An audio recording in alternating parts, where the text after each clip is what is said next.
यसै पनि बेइज्जत भयो बहिनी, त्यसै पनि बेइज्जत भयो। त्यो भिडियो अपलोड गर्ने केटा जसले स्क्रिन रेकर्ड गर्यो, जोसँग तिमीले कल गर्यो, त्यो केटालाई चाहिँ नछोड है, नत्र भने तिम्रो आत्माले तिमीलाई सराप्नेछ। तिमीलाई छोरी मान्छेको एउटा त्यो मान्छेले जति पनि सम्मान गर्नुपर्ने, इज्जत गर्नुपर्ने त्यो सबै मर्यादा नागेर चाहिँ तिम्रो एउटा बेइज्जत गरेको छ हैन। म तिमीलाई एउटा सजेसन दिन्छु, तिमी हरेस नखाऊ, कुनै पनि गलत एउटा डिसिजन, गलत सोच नबनाऊ, हिम्मत नहार्नु, अझै पनि आँट राख्नु, आँच गर्नु।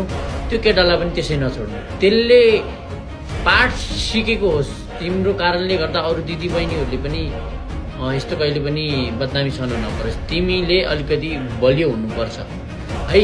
तिम्रो एउटा साहसले गर्दाखेरि अरूलाई पनि आँट बलोस्।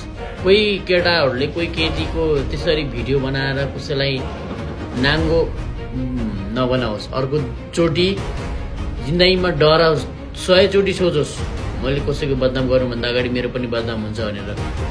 यो तिम्रो एउटा आत्माबाट, तिम्रो एउटा हृदयबाट गर्नुपर्ने कदम हो। तिमीले त्यसलाई नछोड, त्यसलाई पनि केस हालिदेऊ, त्यसको पनि फेस पब्लिक गरिदेऊ। जसले नारीको इज्जत गर्दैन त्यो एउटा पुरुष असल हुन सक्दैन।